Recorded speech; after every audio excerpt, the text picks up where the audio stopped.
and welcome to Physical Therapy, a movie podcast. We are here every week talking and recommending movies, generally movies inspired by the world of physical media, which still exists, and of which we are, here at Physical Therapy, deeply obsessed. My name is Kurt. I am Sam. Our producer, Kimberly, is here. I'm here again. Much to your chagrin.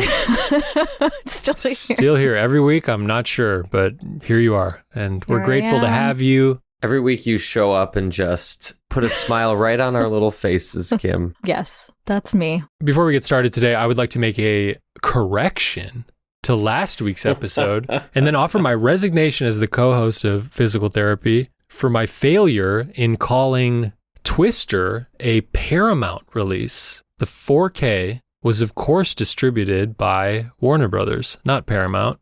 And we spent a lot of time talking about why Paramount Presents didn't put out Twister on 4K. And it's probably because it's not Paramount. I feel like I almost planted that idea in your head. So this is just as much. We're just actually closing the podcast now. This is, in fact, our last episode. We thank you all so much. Sam, how was your week? You're moving. I'm moving. I've been moving.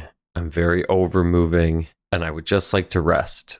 Preferably in my new TV room with my movies. Are you turning the second bedroom into a movie room? It'll be like my guest room ultimately and my movie room. This also makes me sound like way richer than I actually am. It's like a tiny 2-bedroom because I spend all my stupid fucking money on dumb movies. And that's why we're here. Speaking of spending all your money on Blu-rays, there's a lot going on. Yeah. The Criterion Sale is going on. This episode today, we're going to be talking about the Criterion Sale. We're going to talk about what we picked up, and each of us watched a couple movies specifically for this episode to dive into. But additionally, there was like an Amazon Prime Day, and for whatever reason, pretty much every single like Sony title was on sale. Yeah. And I got fucked up by that. Dude, I try hard not to order from Amazon, but there have been a couple titles that I have wanted for a while that all went on sale for Prime Day. And so I bought 3 and it said like your order will ship in 1 to 4 weeks. Yeah. I got Last Action Hero. Hell yes. Hell yes. Hostiles. Oh shit. Hostiles is so good. Yeah. I'm excited to watch that on 4K. And something else that I don't remember what it is now. So that'll be a fun package to open. I got Groundhog Day. Okay. National Lampoon's Vacation. Oh, wow. Charlie's Angels. What the fuck, dude? Dude, Charlie's Angels is tight. Mick G. And a sci-fi that I'm not going to reveal now because we'll tell you right now, folks. Oh, yeah. Exclusive. You heard it here first. Next week's episode is going to be a shame pile episode all about sci-fi movies. So I will be watching this new edition for that episode. And I may or may not have also gotten the Sony Picture Classics 4K box set. Oh, wow. Which is basically like the Columbia Pictures box sets they do, but they did one that's just Sony Picture Classics. They've only done one volume or whatever of it, and there's some good stuff in there. That's the one with SLC Punk? Correct. Yeah. Have you seen that? No, I haven't seen SLC Punk. It's good. I like that movie. Yeah, I'm excited. It has Crouching Tiger, Hidden Dragon, Synecdoche, New York, the only place you can get Synecdoche, New York on 4K, as well as an exclusive 4K of Call Me By Your Name, which is kind of the clincher for me. I'm sure they'll release an individual version of it like tomorrow or as soon as my return window closes, but very excited to see that again, especially in 4K. You can't get any of those movies elsewhere, right? Isn't that the whole thing with those sets? You can get Crouching Tiger solo, and that might be it. Oh, Run Lola Run is in there. They're doing a version of that. They just announced that, yeah. But that was in there on its own for a while. But that seems to be the case with those Columbia sets too, where like every once in a while they'll kind of do a solo release of them, but some of them remain exclusive to the box sets and torture me like Jerry Maguire. All I want is Jerry Maguire. But they won't put that out on solo. But they're doing League of Their Own, which was in that first box set. The first Columbia box set is like $1,000 now. I was going to say, is it way out of print? It is so out of print. Yeah. But some of them aren't, or like they are out of print, but they're not as desired. Interesting. I bought that SLC Punk 4K. from like a seller on eBay. Sony's just too good, man. Like they're every single, I mean, I'm sure there's an anomaly, but like every single one of their 4Ks are just perfect. I talked about Men in Black last week. It's just perfect. Their picture quality is just nuts. I still think Taxi Driver might be the best 4K I have or have seen. Yeah, I got to pick that up. That stupid, what do you call Steelbook? it? Steelbook only is driving me nuts. It seemed like it was hard to find, and now it is back in rotation. Have you seen at all that the version of Chinatown that we have is now like hard to find? It seems like it's impossible to find. And you know what? For weeks, I was like, why isn't Blu-ray.com dropping their review of Chinatown? But I wonder if they like can't find it. They haven't reviewed it yet. They have to get. You'd think, like pre-release or whatever. Yeah. Yeah, I don't know. But yes, it is apparently very hard to find. So if we're talking box sets, I did pick up, I had credit at Music Millennium here in town, and I picked up the Imprint After Dark Neo-Noir Cinema Collection Volume 3, which is years 91 to 2002. What's in that again? 6 movies: Homicide from 91, White Sands from 92, The Crossing Guard from 95. Jack. Yeah. Did Jack direct that? Sean Penn produced, wrote, and directed it. Oh, he directed, yeah. Dude, have you seen The Pledge? Yeah. Dude. Yes. I've seen The Pledge rules. That's directed by Sean Penn and stars Jack Nicholson after The Crossing Guard. Yeah, dude. Heaven's Prisoners from 96, Under Suspicion from 2000, and Dirty Pretty Things from 2002. So these are just like sort of, they're not B movies necessarily, like they're all studio movies, but they're kind of quote unquote forgotten neo-noir thrillers, right, from that zone. Yeah, so Homicide and Heaven's Prisoners are worldwide first on Blu-ray. That's cool. So those were probably hard to see for a while. Crossing Guard, I know, is a Jack Nicholson movie, as Kurt just said. Dirty Pretty Things, I saw in college. I believe it's, who is it, Audrey Tautou? Is that who plays Amelie? Yeah. Mm-hmm. I haven't seen any of those movies. No, Homicide is apparently by David Mamet, so I guess we'll see what that's like. Did he direct it or just wrote it? Both. Oh, wow. Roger Ebert apparently gave it 4 out of 4 stars, and it stars Joe Mantegna. Joe Mantegna is the voice of the like mob boss on The Simpsons. Oh, yeah. He's so good. White Sands, another Mary Elizabeth Masantonio, my mother's High school my chum? mother's high school chum. So crazy. Samuel L. Jackson and Mickey Rourke, dude, sign me the fuck up. So yeah, I'm excited to explore a bunch of these on here. I don't really know any of them at all either, but you know, they only make 1,500 of these box sets worldwide, and it's kind of right in my wheelhouse right now. I'm really enjoying that era. I mean, you and I talked about it on a previous podcast, but sign me up for any 90s movie that I haven't seen yet, especially like a dark crime thriller.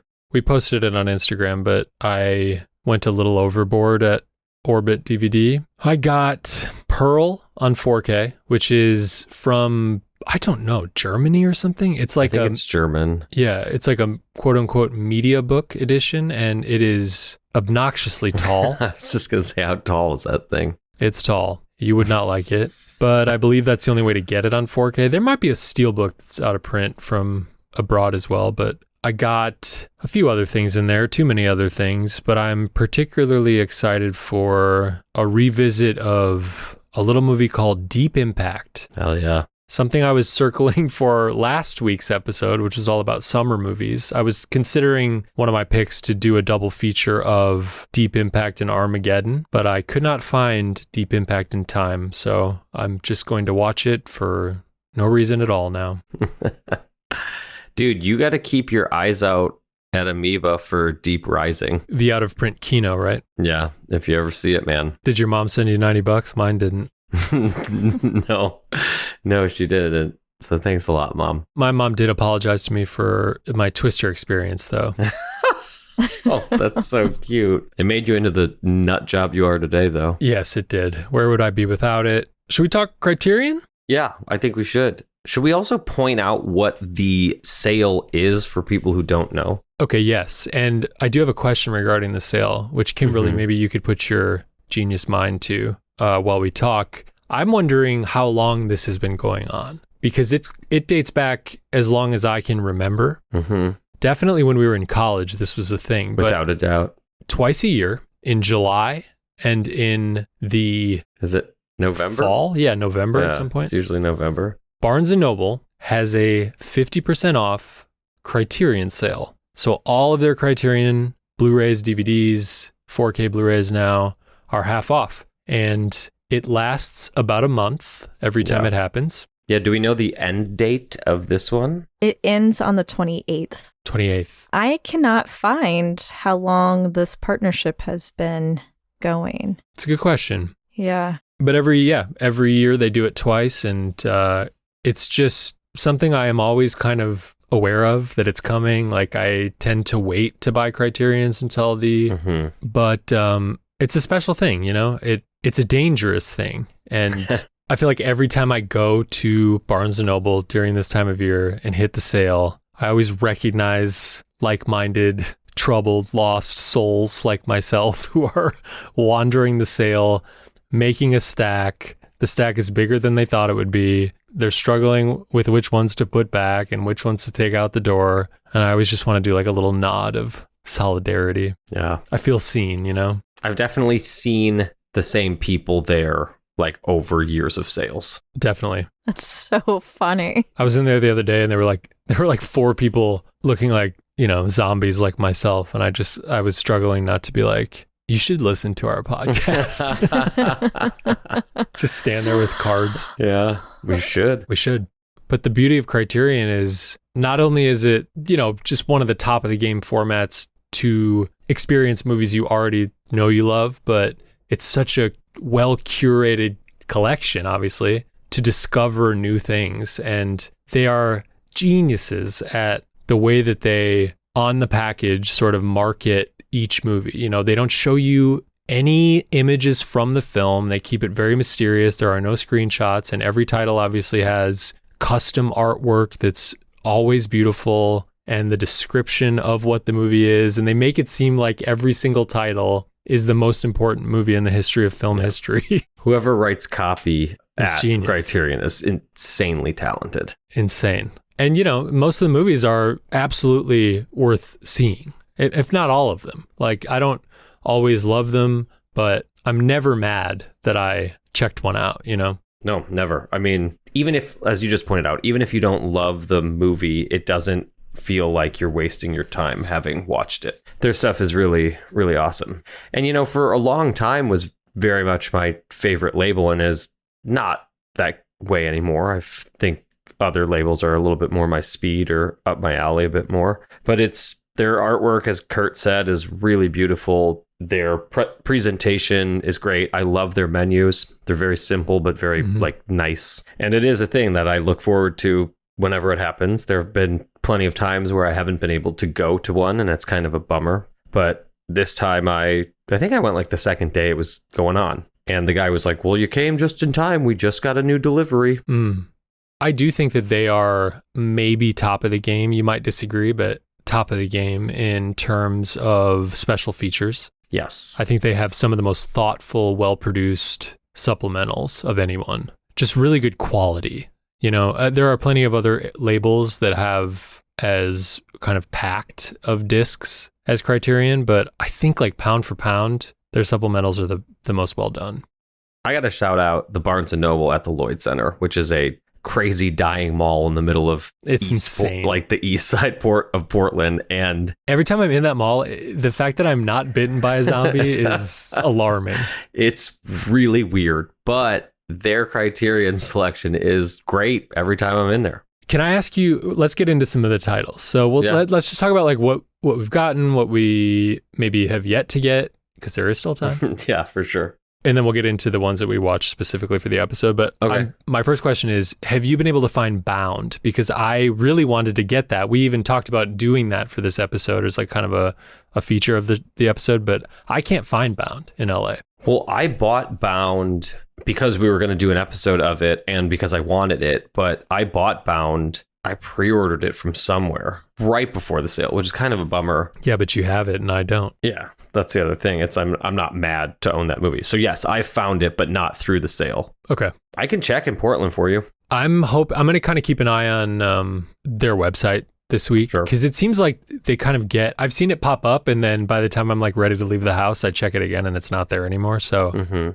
I feel like certain places around me are getting them, but only a couple. And they go quick. They go quick. Yeah, we went to the Lloyd Center last summer together, Yes. and it's great. The sale had just started, I think. I came home with too many, Yeah. some of which are still in my shame pile. Didn't you see that was one of the best days of your life? Yes, I went to Portland to see Sam last summer. This is truly what the day was. We woke up, like went to a coffee shop right by my house and got like a bagel and a cup of coffee, and went to a toy store, like a vintage toy store, where Kurt bought some Batman Returns Battle Penguins. And a Batman Returns Robin, actually. Yes, that's right. Because apparently he was supposed to be in that movie originally, so they made a toy. Yep. After that, we went to my work and had a couple beers and got burgers from the food cart outside. Shout out to Sure Shot, best burgers in Portland. They were really fucking good.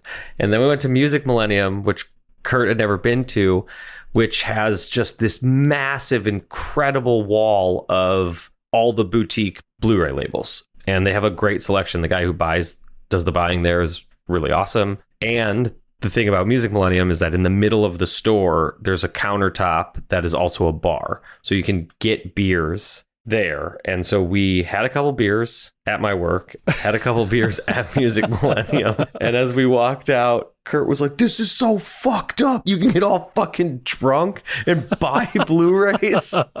I think I screamed, "This should be illegal." Yeah, in the store. And then the next day they were like, "We're not serving beer anymore." Oh, no. I was like, I can get a beer and buy Alligator on 4K? Yeah. That's the best decision of your life. But yeah, that was a great day. That was a great day. But we ended up at the Lloyd Center later that day as well, looking at Criterions. It was insane. We did. I came home with a lot more luggage than I left with. Yeah. So Sam, what were some highlights for you from this summer? I'm not done yet. I'm going to go back. As I mentioned earlier, Risky Business drops on Tuesday. Yeah. And we're going to do that in a future episode. So I'm going to pick that up. The first time that I went in with like my eyes on 2 movies. I ended up with 5. Okay. But it was like a quick trip. So I'm going to like take my time a little bit more the next time I pop in. But I ended up with Mean Streets because I didn't own it in any way. The 4K? Yeah. And I know it's not supposed to look great, but again, I don't own it. Yeah. The Night Porter, because I've really wanted to see that and it's hard to find. Oh, really? It was hard to find, I think, before this Blu-ray. Okay. That movie's great. Cool. Yeah, I'm very intrigued by it. Charlotte Rampling, baby. Third up was Blast of Silence, which is a 60s noir. I love this movie. I've been really wanting and waiting for it to come out on Blu-ray. The DVDs existed for a while. On Criterion, yeah. Yes. The Big Chill, had to. Hell yeah. That was like what I ran in for. And then Pat Garrett and Billy the Kid, which we talked about a couple episodes ago. Bob Dylan does the soundtrack for it. Yeah. Sam Peckinpah movie. Excited to see it. That's a thicker box set. 4 discs. Let me ask you about Big Chill. Did you know the dead body? Do you know who plays the dead body? Yes. Okay. Yeah. We'll take that. The director of Horizon himself. Yes. Who is the dead body? Kevin Costner. Oh, wow. Cut out of the movie. Yeah. That's really funny. He was supposed to have one scene at the end. God, Kim, we got to watch The Big Chill. I know. We really do. But now I know there's a dead body. Maybe tonight. Well, that's how it starts. What about you, dude? At one point we talked on the phone and I don't think you had gone over to any of the Barnes & Nobles yet. Yes. So like yourself, I'm not quite finished. There are a few on my list that I haven't found in LA yet. Those are Bound, as I mentioned, Le Samurai, the 4K of Le Samurai, Jean-Pierre Melville's gangster kind of trench coat assassin movie, French 60s. I've not seen it. It's just so cool. Like truly just vibes, but I love it so much. I really want to get the 4K of McCabe and Mrs. Miller, Robert Altman's Western. You know, more than any other Criterion sale at Barnes & Noble, this one has been different. And I'll tell you why. Less fun. I find Criterion to be perhaps the least reliable in terms of their double dip etiquette, where they will put a movie out on Blu-ray and then they'll put a 4K version of it out shortly thereafter. Yeah. And it makes me really avoidant of buying anything that's not 4K or that isn't labeled as having a 2K transfer. The back of any Criterion will tell you, they'll tell you if it's a 4K scan or a 2K scan. And if something's a 4K scan, I'm kind of like, okay, well, if there's a chance that you're going to do this on 4K at some point, I don't really want to buy it. And I think that they're pretty good about like these days, they're not going to announce a new title on Blu-ray only and then drop it on 4K later. It's mostly like titles that came out in the several years just leading up to them being in the 4K market. So it's a little different. I'm like much more hesitant about getting things that I think I'm going to have to double dip on. So most of what I've got this year is 4K only. I don't know. Do you relate to that, Sam, at all? I tend to look at it and think about it, but for me, if it's something like Blast of Silence, for example, where I had been waiting for the Blu-ray for a long time, and it's upscaling the black and white, probably 16 millimeter, honestly, right, to 4K. Not that it wouldn't look great, but I don't necessarily need that. It looks good enough on my TV. Yeah. So I wasn't going to allow that to hold me back from buying it. Like, I hadn't seen Blast of Silence basically since college. So if it's something that I've seen more recently, I have an easier time holding off, especially now that we know that these sales happen twice a year, right? Like, I feel like when I was first discovering Criterion and discovering that a sale was happening, it felt like it was never going to happen again. Like, you felt like you're getting 50% off these discs. This feels like I'm stealing in a way. Like, it's too good to be true. I can't pass it up. And now there are plenty of titles where I'm like, well, I'll just get this on during the next one. If in that time period they announced the 4K version, it's like, oh, even better. Yeah, Blast of Silence is like an example where it has been released since they've been doing them 4Ks. So I'd be less concerned, I guess. But I also hear what you're saying about the black and white kind of grainy old school. It's less important maybe than a newer in color title. However, the first one I guess I'll tell you about is I upgraded Night of the Living Dead to a 4K. Yeah, hell yeah. That's fun. I see, that's, I would say, probably my favorite movie ever made, and I still only have the blue. But that's an example where like the 4K came out pretty quickly after the Blu-ray version that Criterion did, but I don't think they were doing 4K when the original Blu-ray came out. So yeah, I got that because, well, I don't know, I'm an idiot, and I'm excited to watch that. I also got Scorsese's The Last Waltz on 4K. Ooh, fun. Yeah, that's a newer one, isn't it? Yeah, his concert film with the band, which features a ton of other kind of 60s, 70s artists, Bob Dylan, etc. That should be very cool. That kind of grainy documentary look. I'm really excited to see that in 4K. I upgraded Blue Velvet. Hell yeah. We've got some friends who have requested a screening of that, so I think we'll watch that in a few weeks. But I'm really excited to see that in 4K. I feel like the colors are going to be really great. Yeah, it's going to look awesome. And I think that's it. I mean, I'm ashamed at how many Criterions are in my shame pile from former sales. Dude, you're telling me. Yeah. The one we mentioned in Portland, especially. I got both the Gilliam movies at that point, the 4Ks of Time Bandits and Baron Munchausen. Oh, fun. Okay. And those are still sitting there. We'll get to them. I can't wait, but apparently I can wait. But otherwise, I think it's the ones I've chosen for this episode. Shall we get into it, Sam? Yeah, let's do it. Blast of Silence is what the first one that I watched. Okay. I really was dying to see it again. What year is it? 61, which I didn't realize it was as old as it is. Give us the top line. Yeah, so it's a hitman goes home to New York to do a job during Christmas time, and he starts to not want to be a hitman anymore. I remember you really loving this in college, and ever since, I feel like it's always been one where you're like, where's the Blu-ray? Where's the Blu-ray? And they did it, last year? Yeah, I think it was like an October release of last year, honestly. Okay. I watched it on the channel, the Criterion channel. I think they had it on there right at that same time. It's a really cool, lower budget noir that has this incredible New York setting and photography throughout the whole thing. Yeah, so I want to just read a couple of the first lines of this movie because it starts with this incredible voiceover that continues on throughout the entire movie. But the film opens up with a camera basically bolted to the front of a train coming through a tunnel. And the first couple lines of voiceover are, remembering out of the black silence, you were born in pain. You were born with hate and anger built in.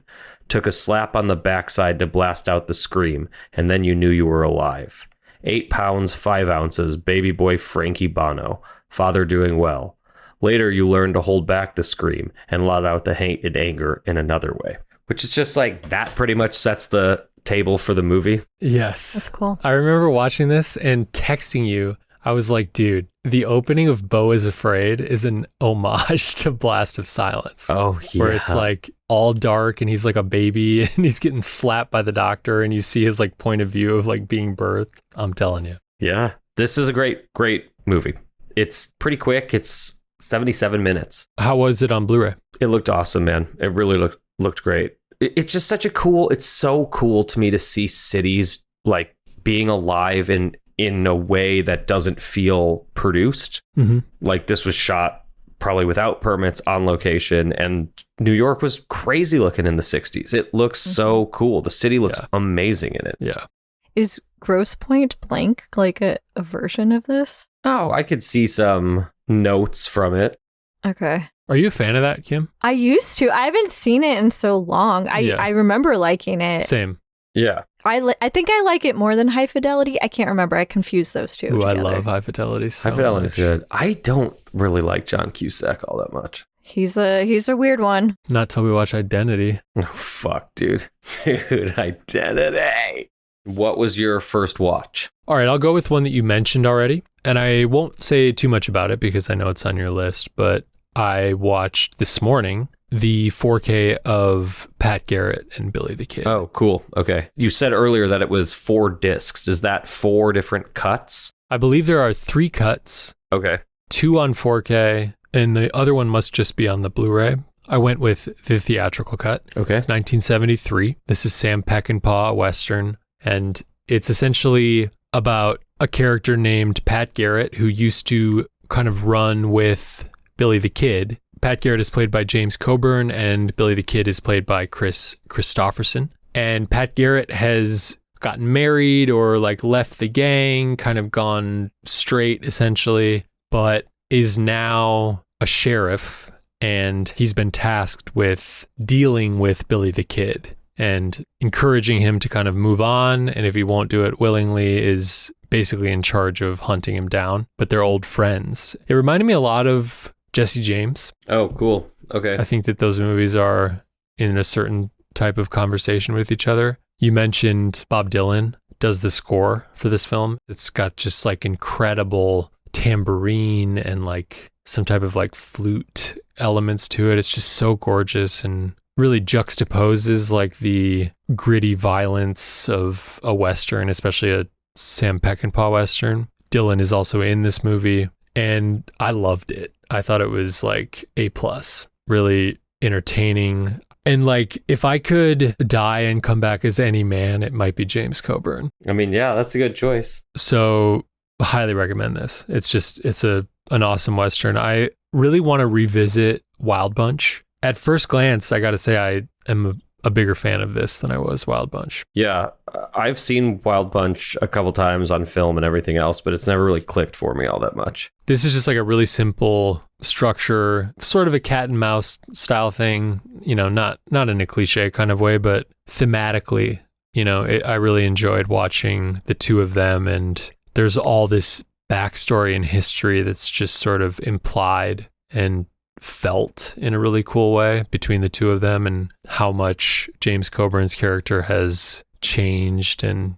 sort of sold out, and how Christopherson is a representation of the Wild West and hasn't sold out to the man, and like the tension between them is cool in that way because there's sort of not a black and white good guy, bad guy.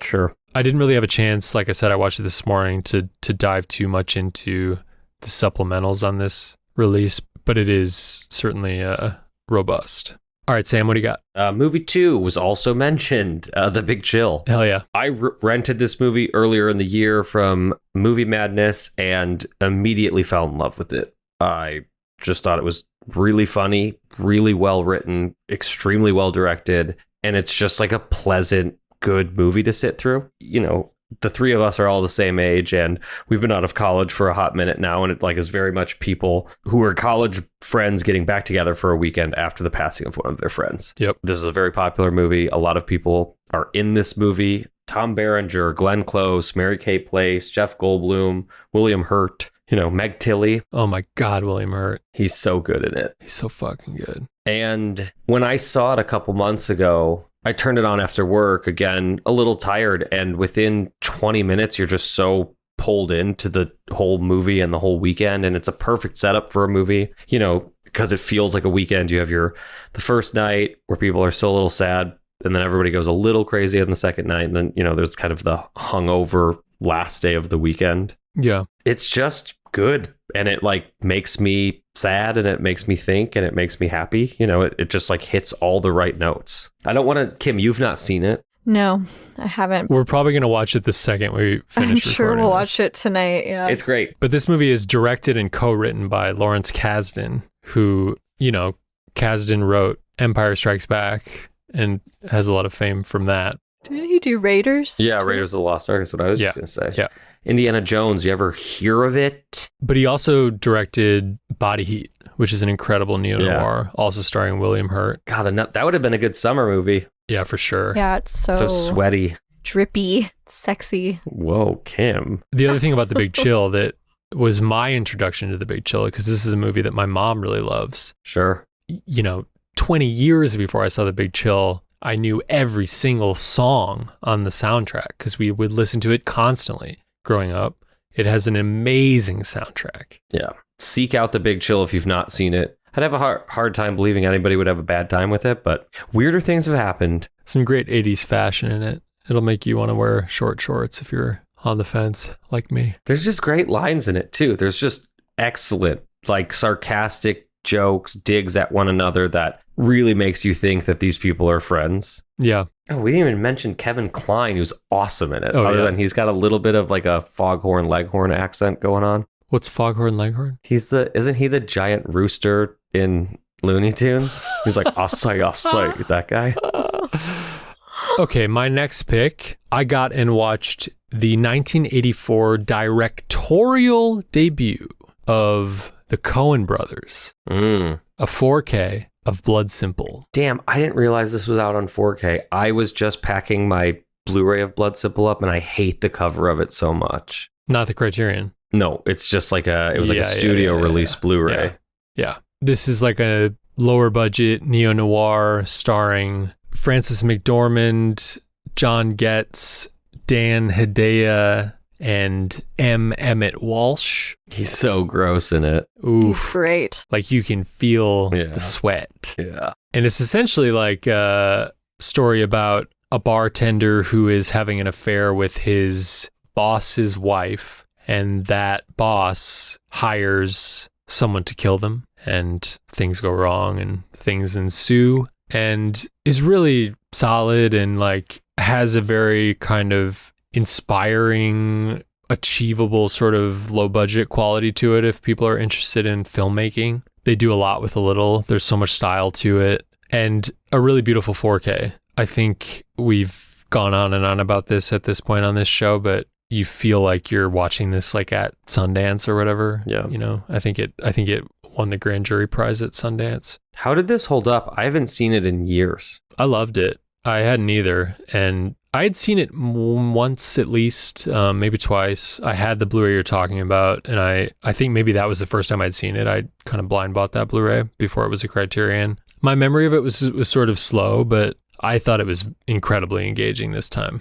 Cool. Not as slow as I remembered it, and I think the tension pulled me through fully this time. It's cool. It's kind of dreamlike in a way. The lighting is really... A lot of neon. Yeah. Yeah, that's what I remember most, honestly. It's so bare bones, and then the lighting is really unique. It's shot by Barry Sonnenfeld, who directed a little movie called Men in Black. Yes. I didn't have time to dive into all of it, but I did watch some of the special features this afternoon, and it's very cool. There's an interesting one that's it's not a director's commentary because it's not quite the whole film. It's maybe 70 minutes long. The movie's about 95-ish. And it's almost like one of those, I believe Vanity Fair maybe does them on YouTube. Forgive me if I'm mistaken about that, but where they'll have a filmmaker sort of draw on frames of their film and talk about them. They'll watch a scene and have a stylist, and they'll sort of circle things and talk about things as you're watching them. I think it's Vanity Fair that does it. But there is a special feature on this 4K or Blu-ray as well that's the Coen brothers and Barry Sonnenfeld sort of doing an abridged commentary that's like in order of the film, but it's not in real time. It's not the entire thing, but it's close.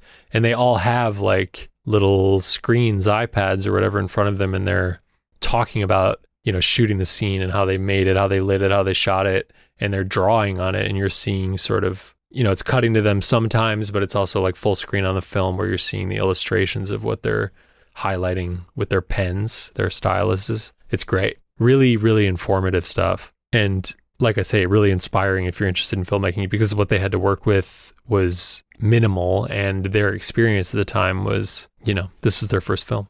All right, I guess I should do one more. Yeah, hit us with your third one, and then I'll just rattle off a couple fun movies. So my third one, I got a 4K of a movie I had seen, but I revisited for the first time on physical media, Jane Campion's The Power of the Dog. Did you see this, Sam? This was the Netflix 2021 Netflix film. I never ended up seeing this. It's so good. This is a movie starring Benedict Cumberbatch, Kirsten Dunst, Jesse Plemons, and Cody Smith McPhee. Jane Campion directed. It takes place in the 20s in Montana and follows two brothers who own and run a ranch. They are played by Benedict Cumberbatch and Jesse Plemons, and are like polar opposites. Jesse Plemons is very quiet and sensitive, and Benedict Cumberbatch is very confrontational and is like a cowboy. You know, he's very like extra hyper masculine. It's clear from the start that Jesse Plemons is uncomfortable and wants a different type of life on some level, but is sort of under the thumb of Cumberbatch. Plemons soon meets and marries Kirsten Dunst and brings her kind of into the fold at this ranch, along with her teenage or college age son, who's played by Cody Smith McPhee. What follows is sort of the bullying and toxic kind of masculine oppression, I guess, that Benedict Cumberbatch puts on Kirsten Dunst and her son, and also sort of peeling back the onion on who Benedict Cumberbatch really is and what the motivations behind this personality he has is sort of made of. And it's really fucking good and really interesting. It won Best Picture? It won Best Director. Best Director. Okay. It is shot by a cinematographer named Ari Wegner, and she and the team are filming this movie that takes place in 1920s Montana in New Zealand. And it is absolutely stunning, especially on 4K. We had watched this, Kim, streamed it when it first released. Which doesn't do it justice. No, not at all. It was mid-pandemic and we watched it at home like that.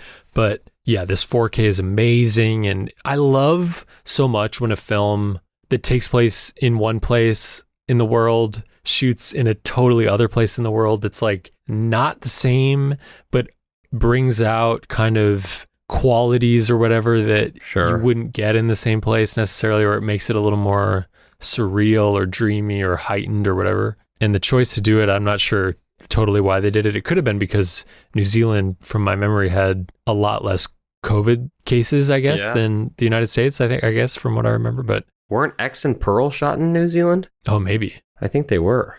They definitely weren't Texas. Yeah, you might be right. But New Zealand in this movie just is absolutely stunning, and I remember liking it, but it is a much better movie than I remembered it being. I was floored by it. Nice. That's awesome. I probably won't pick this one up, but it'll be one that I rent from Movie Madness without a doubt. Hell yeah. Benedict Cumberbatch in this movie is special. It's something else. The other thing to say about it is just an amazing score by Johnny Greenwood, who, you know, works with PTA all the time, but it's always fun to see him pop up. The Radiohead guitarist. Yes. Kim? Yeah.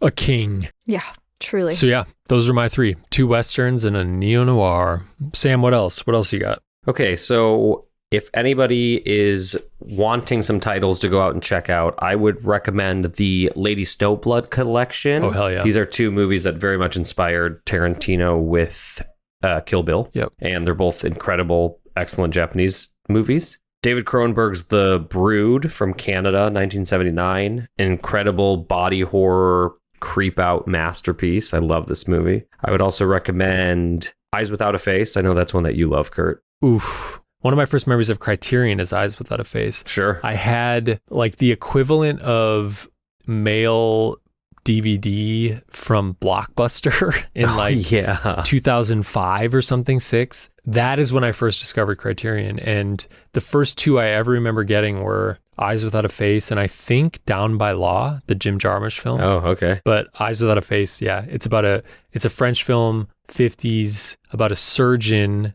who is kidnapping young women and trying to surgically remove their faces and give them to his daughter, who he is responsible for essentially like deforming in a car accident that he was the driver of, and he's trying to replace her face. Oof. It's wild. It's wild. It's really great. So good. 60s It holds French up so movie. good too. Yeah. It's scary. It's scary. You got to throw love to the Japanese Madhouse movie called House. A favorite of yours. Where's that 4K? Yeah, I would upgrade that for sure, without a doubt. I remember seeing that in the theater with you guys. And That was on my birthday. Yeah. Yeah. At the Arrow. Or at the No. New Art. Yeah. The New Art, yeah. I believe at midnight. I think we went to a midnight screening of it. Yeah, we did.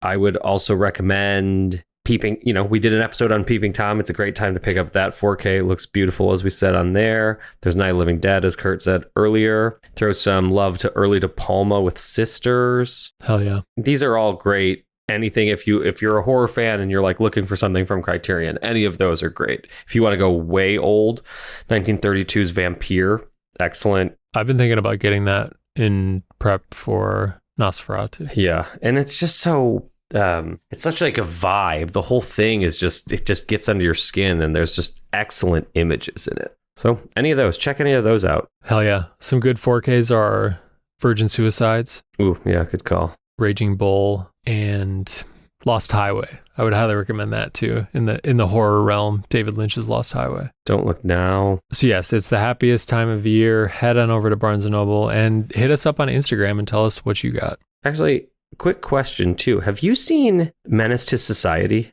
Yes. Is it good? Yes. Cool. The Hollywood's showing it on film soon, and I know that's a Criterion 4K. One of their first ones. Okay, before we go, we're going to put some wishes out into the physical media universe for titles that are not yet available on certain formats. Are you ready, Samuel? Should we do a Criterion version? Are you prepared for that? Yeah, I mean, my wish, I would love it if they put it out. Okay, good. Let's do it. I wish for The Thin Red Line on 4K from Criterion. I wish for Martin Scorsese's Cape Fear on Criterion 4K. We wish. Dude, Cape Fear. Come on, man. If Criterion was like, and by the way, here's Cape Fear. It's possible. I've another movie that I've just been dying to rewatch, and I feel like the 4K is like right around the corner. So I'm just kind of like, yo, can this come out already? I actually think it's more likely from Arrow. Yeah, I can see it's that. Universal, right? It's like trashy Scorsese. Like it's like in their kind of realm of like, we're not gonna put out Raging Bull, but let's put out Cape Fear. You know what'd be cool from them too is Shutter Island. If I didn't already have it on 4K, I'd be rooting for you. Cape Fear it's a remake. I've never seen the original. Have you? No. Is the original on Criterion? No, I don't think so. Gregory Peck and who's my man from Night of the Hunter? Oh, Robert Mitchum. Robert Mitchum. But yeah, Cape Fear is about a man who is sent to prison, and when he gets out, terrorizes the prosecuting attorney who put him there, right? Starring De Niro and Nick Nolte. Nick Nolte. Who's his wife in it? Wild stuff. His wife is Jessica Lange. Yeah, that's what I was just about to say. Damn. And their daughter is... Juliette Lewis. Yes. Yeah. Yeah, dude, Cape Fear's insane. The craziest There's scene between her and Robert De Niro. There's a scene in Cape Fear in a high school theater where De Niro, his character, approaches Juliette Lewis, who is a student at this high school. Mm-hmm. And it's honestly like one of the most extreme and uncomfortable scenes I could probably point to from like a studio film like that. Like nothing technically happens in that scene, but it is so violating in a way that the subtext of it, it's disturbing like to your core. Yeah. It's amazing, Cape Fear. Thin Red Line. Come on. It's fucking beautiful. The Thin Red Line is a 1998 World War II movie directed by Terrence Malick. It is about the Battle of Guadalcanal. And this movie came out the same year as Saving Private Ryan. Mm-hmm. And that's fascinating. It's sort of equally anti-war in terms of its violence. It's very visceral, but tonally they're very different. Thin Red Line is, like every Terrence Malick movie, sort of rooted more in like poetry, visual poetry than anything. It is not traditional in any sense of the word in terms of like a protagonist or a 3-act structure or anything like that. It's more so about man's relationship to war and violence and death, and it's just much more poetic than the kind of rah-rah American good guys that Saving Private Ryan is. Exactly. There's a lot more to say about what war really means in Thin Red Line than it does in Saving Private Ryan, and that's not me trying to take a shot at Spielberg. It's just, that's the fact, man. And I think Saving Private Ryan, to its defense, is successfully anti-war in a way that like the movies that it's maybe more so akin to in terms of like the 40s and 50s World War II movies maybe weren't so much, but this is, yes, very much a fully kind of humanist perspective of World War II and violence. It's a movie that when it first came out, when I was 10 or 11 or whatever, when I was seeing these movies, I was much more interested in Saving Private Ryan and kind of the vibe of that movie as a kid. I was really interested in World War II and all these films. But as time has passed, and certainly as I have come to appreciate Terrence Malick as a director, I definitely prefer The Thin Red Line. And it's very effective and very emotional and so beautiful. Yeah, I mean, a 4K of it would look incredible. Incredible. It's one of like the greatest Criterion Blu-rays that's out there. It's really a beautiful movie to watch. Definitely one to pick up during the Criterion sale. Nick Nolte again. Nick Nolte, Sean Penn, Adrian Brody, George Clooney, John Cusack, everybody and their mother is in this movie. And some people were cut out of it because Terrence Malick is fucking nuts. Yeah. He gets like massive actors to be in his movies. Then he's just like, nope. Sorry. Okay, that's it for another episode of Physical Therapy. Thank you so much for listening. A big thank you to Patrick LeBon for our music as always. Thank you to Kimberly for producing. Thank you, Sam. Yes, thank you. We will be back next week. Sci-fi shame, baby. Sci-fi shame. We will be excavating our shame piles of movies that we have bought and not watched yet for sci-fi titles. I haven't even looked. Well, I'm excited. I've got them all picked out. Thank you for listening. We'll see you then.